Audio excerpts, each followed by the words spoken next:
सुप्रभातम। आज आम तृतीय श्रेणीर विज्ञान बहिर आम शरीर भीतर अंग विषय पढ़ा। अच्छा कहल, तुम शरीर क्यों क्यों अंग तुम देखिपुर जोटा कि तुम आखि को देखिपुर तुमको बाहर को देखा जाउची कौन कौन?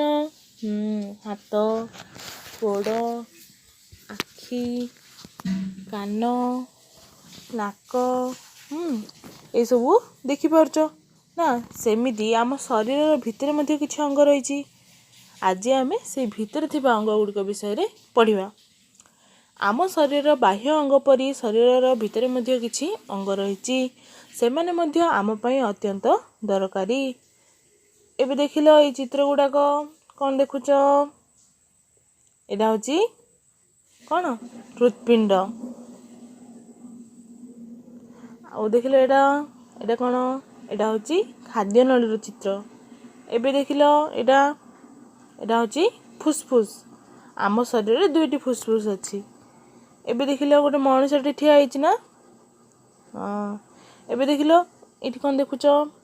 मनुष्य भितरे रक्त नळी रही। कौन रही? रक्त नळी। आ द्वारा रक्त सबू आम देहर चारिपटे पहुँचौची है। हेले एबे आम गोटे तालिका प्रस्तुत करिया। कौन ना बाहर को देखा जाउथिबा अंग गुड़िकर नाम और बाहर को देखा जाउ नथिबा अंग गुड़िकर नाम। बाहर को कोडा कोडा देखा जाउची? हाथ, गोड़, आखि, पाटी, कान, मुंड, एमिति सब देखा जाउची। बाहर को देखा जाउ नथिबा अंग गुड़िकर नाम एवं तुम चित्र देखैथिली। हृत्पिंड, खाद्य नळी, फुसफुस आउ रक्त नळी। बुझी पारले ना? बाहर को देखा जाउ नथिबा अंग गुड़िक शरीर भितर अछि, तेणु से गुड़िक अभ्यंतरण अंग कहा जाए। जो अंग जाक आमे आखिरे देखि पारु नांती, जोड़ा आम शरीर भितर अछि, जोड़ा सब होची अभ्यंतरीण अंग। आ जोड़ा को आमे आखिरे देखि पारचोंदी से जगह होची बाह्य अंग। बुझी पारला ना? एबे आमे देखिबा परिपाक क्रिया। परिपाक क्रिया माने कौन? आमे समस्ते खाद्य खाउचन ना। को पटे खाउचन जी? पाटी पटे खाद्य खाउचन। देखो ये चित्रटा देखो केमिति आमे खाद्य खाउचन, कोठी की जाउची देखिबा। प्रथमे आमे को पटे खाउचन? पाटी पटे खाउचन। पाटी रु खाद्य नळी देखो से सरू नळी राउडे अछि, से खाद्य नळी पटे देई कोठी जाउची? हमर पाकस्थली को जाउची। कोठी अछि पाकस्थली? पेट भितरे। तापर देखो टिके गुडे गुडे मोटा हेगी अंश जाक अछि ना। एटा होची क्षुद्रांत। तापरे बृहदंत। क्षुद्रांत आ बृहदंत ए दुईटा को मिसई कुहा होची अंत नळी।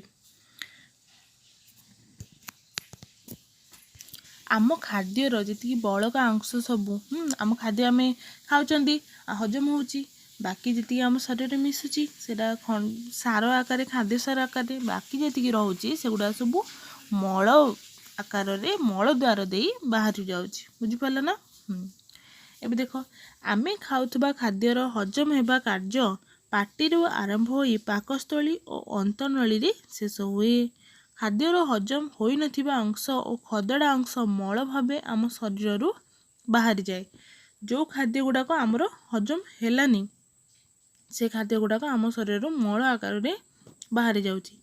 हजम होइतिबा खाद्य सरलीकृत होई रक्त रे मिसी आमको शक्ति जोगाई थाए। जो खाद्य गुडाक हजम हो गला से खाद्य गुडाक सरलीकृत होई आमर रक्त रे मिसी थाए। ए जो प्रक्रियाटा है आपको कहा होची परिपाक क्रिया। बुझी पारलो? ताहाले परिपाक क्रिया रे भाग नेउथिबा अंश गुड़िकर नाम चित्र देखी लेख। एबे गोटे चित्रटी आम देखिले से भितरु परिपाक क्रिया रे कौन कौन भाग नउची से गुडा सब लिखिया।